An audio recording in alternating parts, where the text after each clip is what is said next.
Hello friends, welcome to Abhipedia powered by Abhimanyu IAS.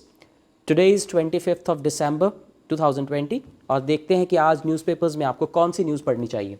Starting with the Hindu on front page.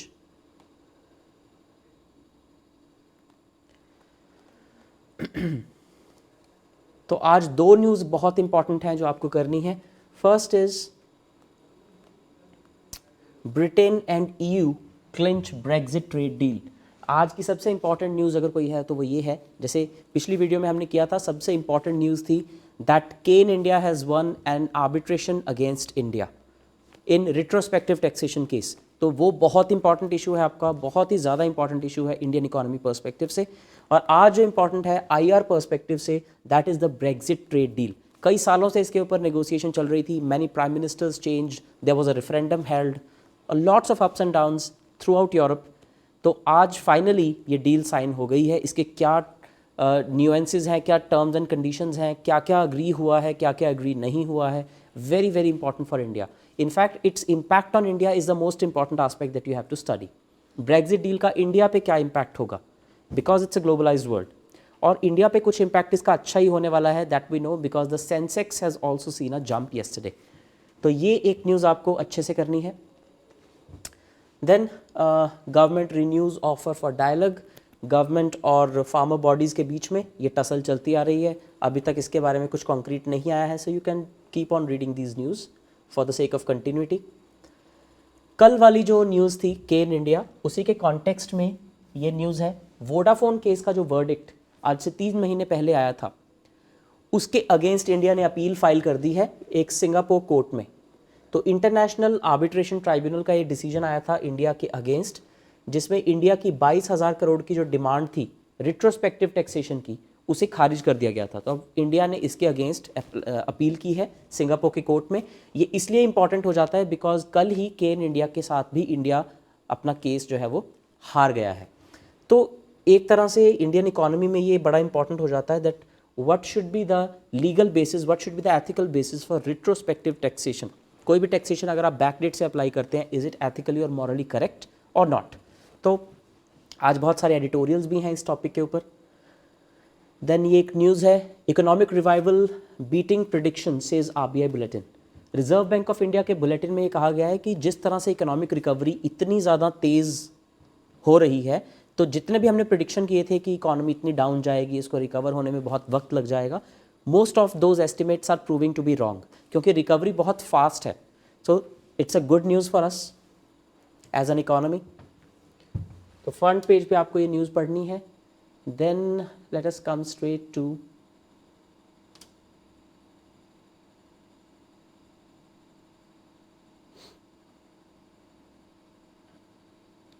Okay. सो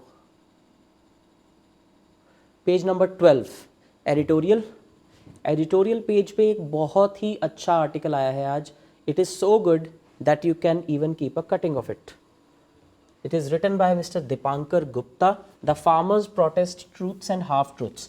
तो ये इतना अच्छा article लिखा गया है that even if you don't know anything about the farm law protest, आप इस एक आर्टिकल को पढ़ लें तो आपको दोनों साइड के आर्गुमेंट्स पता चल जाएंगे. What is the government saying? What are the flaws in what the government is saying? Then what are the protesters saying and what are the flaws in what the protesters are saying? तो दोनों तरफ के pros और cons, दोनों तरफ के argument strong as well as weak, वो सारे एक आर्टिकल में डाले गए हैं along with facts and figures. काफ़ी अच्छे से ये एक आर्टिकल लिखा गया है. So I would say it's a very very important article as far as that issue is concern. हालांकि वो इशू बहुत पुराना हो चला है, 1 महीने से ज़्यादा होने वाला है इस स्टैंड ऑफ को चलते हुए, but this article beautifully sums up whatever is there in the farm protest. Second, learning to let go. ये है इंडिया की रिट्रोस्पेक्टिव टैक्सेशन पॉलिसी के ऊपर एक एडिटोरियल. तो इसमें यही कहा गया है कि इंडिया को पॉलिसी स्टेबिलिटी इंश्योर करने पे ज़्यादा ध्यान देना चाहिए, ताकि जो इन्वेस्टर्स हैं या जो FDI है वो यहाँ से भागे ना, बल्कि यहाँ पे अट्रैक्ट हो. और जिस तरह के ये वर्डिक्ट्स आ रहे हैं, चाहे वो वोडाफोन का हो, चाहे वो केन इंडिया का हो, it shows that India needs to let go of such type of cases. क्योंकि इन द शॉर्ट टर्म हालांकि वो हो सकता है कि वो अपील करके वो केस जीत भी लें, कुछ हज़ार करोड़ रुपए कमा ले Indian government, but in the long run it will send a wrong signal to the investors throughout the world. तो वो इंडिया में आना बंद कर सकते हैं. तो इस तरह की ये एक एडिटोरियल लिखा गया है। कुछ ऐसा ही एक आर्टिकल इंडियन एक्सप्रेस में भी है कि इंडिया को अपनी पॉलिसी को रीथिंक करना चाहिए कि क्या रिट्रोस्पेक्टिव टैक्सेशन एक अच्छी पॉलिसी है या नहीं। दूसरा एडिटोरियल है इंटरनेशनल रिलेशंस पे, ये भी आपको पढ़ना है। तो इसमें बताया गया है कि कैसे डोनाल्ड ट्रंप जब प्रेसिडेंट थे उस टाइम के दौरान यूएस और ईरान में जो रिलेशंस हैं वो बहुत ज़्यादा नीचे गए, दे प्लमेटेड। ईरान न्यूक्लियर डील यानी कि JCPOA, joint comprehensive plan of action, इससे यूएस ने पहले यूनिलेटरली विड्रॉ कर लिया। उसके बाद ईरान जो था वो भी फंडामेंटलिस्ट्स के दबाव में आ गया and it also started neglecting the treaty. उन्होंने भी ट्रीटी को वायलेट करना शुरू कर दिया, दोबारा से न्यूक्लियर वेपन्स बनाने शुरू कर दिए, दोबारा से न्यूक्लियर एनरिचमेंट शुरू कर दिया। So both the sides now have let go of their, I won't say let go, they have violated their sides of the agreement। तो अब यहाँ पर ये एडिटोरियल यही सजेस्ट कर रहा है कि अगर वर्ल्ड पीस चाहिए तो जो बाइडन जो कि नए प्रेसिडेंट बने हैं यूएस के, उनके इलेक्शन को एक अपॉर्चुनिटी की तरह लेना चाहिए और ईरान को जो भी अपने अंदर फंडामेंटलिस्ट ग्रुप्स हैं उनके अगेंस्ट जाकर it should revive the Iran nuclear deal, ताकि दोबारा से एक अच्छा एटमॉस्फेयर बन सके जैसा कि आज से 5 साल पहले बना था when the deal was signed. So very good editorial on US-Iran relations। US-Iran relation इसलिए important है because India is an important ally of US as well as of Iran। और इन दोनों के कंट्रीज़ के बीच में जो भी कुछ होता है उसका पूरे वर्ल्ड पर इम्पैक्ट पड़ता है इन जनरल, और स्पेसिफिकली इम्पैक्ट पड़ता है इंडिया पर। So you have to keep an eye on what is happening on the Iran nuclear deal.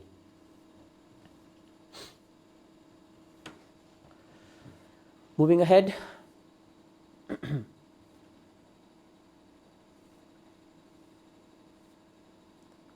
so we move to, yes, page number 17, the world page। EU leaders hail post Brexit deal। ये article आपको पढ़ना है, ये news आपको पढ़नी है। Post Brexit deal क्या है, उसका एक एक टर्म एंड एग्रीमेंट आपको अच्छे से समझना है। Secondly, what are its impact on India. जो भी डील साइन हुई है फाइनली, बहुत सालों के नेगोशिएशन के बाद ये डील साइन हुई है, तो एक बहुत बड़ी न्यूज़ है, आज की सबसे बड़ी न्यूज़ है, the EU Brexit deal, finally it has been signed। Sensex jumps 1.14% as Brexit deal hopes spur global markets। So finally deal sign हुई है, उसकी वजह से इंडिया का जो स्टॉक मार्केट है सेंसेक्स सेंसिटिव इंडेक्स, तो वो भी 1.14% जंप किया है on the hopes of a good Brexit deal. So यार न्यूज़ आपको वैसे पढ़नी नहीं है, but you have to generate an understanding कि इंडिया की स्टॉक मार्केट किन किन फैक्टर्स पे रिस्पॉन्ड करती है। किसी पॉलिटिशियन का इलेक्शन होना या इलेक्शन हार जाना, या कहीं भी टेररिस्ट अटैक होना, या कोई वायरस का फैल जाना, कहीं पे लॉकडाउन लगना, राइट, क्रूड ऑयल प्राइसेस का, गोल्ड का, इन सब का स्टॉक मार्केट पे क्या असर पड़ता है। In general you have to develop an understanding. अब ब्रेक्जिट डील का इंडियन स्टॉक मार्केट से क्या लेना देना है, that is a connection that you have to learn about. ये जनरल अंडरस्टैंडिंग आपको डेवलप करनी है। Then on the Indian Express today, Indian Express में हम सीधा चलते हैं, पहले रीजनल पेजेस को स्किप करते हुए let us go directly to the editorial page. Editorial page पे भी जो पहला एडिटोरियल है, bury the legacy, again it is on India's retrospective taxation policy।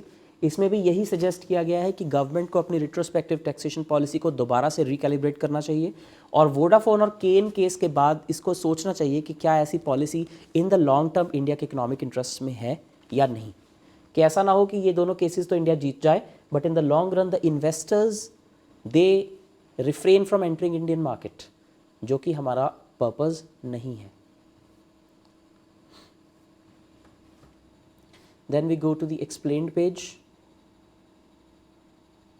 So yes, this again page number 21, Vodafone case India challenges ruling. वही news जो हमने the Hindu में पढ़ी थी, यहाँ पर उसको एक्सप्लेन किया गया है डिटेल में कि वो रूलिंग क्या थी, उसको क्यों चैलेंज कर रहा है India. So this is an important news item that you have to read on page number 21 of Indian Express. इसमें एक्सप्लेन किया गया है कि वो केस था क्या और इंडिया ने उसके अगेंस्ट क्यों अपील किया है। Everything is in their.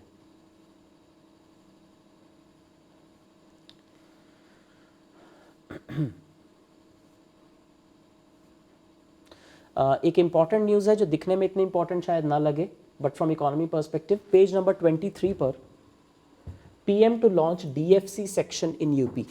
DFC यानी कि डेडिकेटेड फ्रेट कॉरिडोर। तो इंफ्रास्ट्रक्चर जो इकोनॉमी में एक सब सेक्शन है उसके पॉइंट ऑफ व्यू से इंपॉर्टेंट ये न्यूज़ हो जाती है। इंडिया में रेलवेज़ को डेवलप करने के लिए एक बहुत बड़ा प्रोजेक्ट चल रहा है, जैसे गोल्डन क्वाड्रिलेटरल प्रोजेक्ट है which is for national highways through out the India.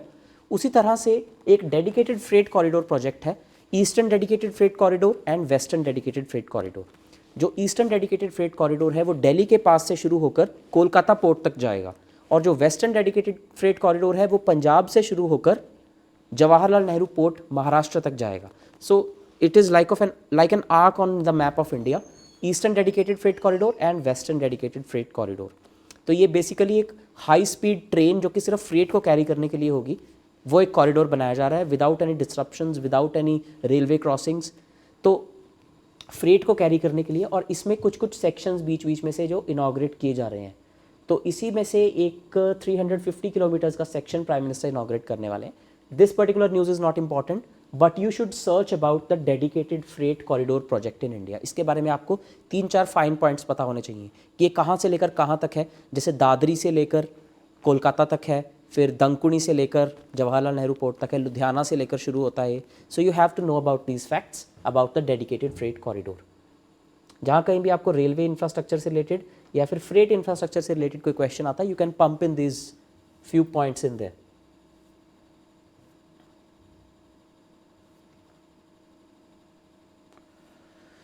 Then again world page पे breakthrough, UK European Union agree Brexit trade deal.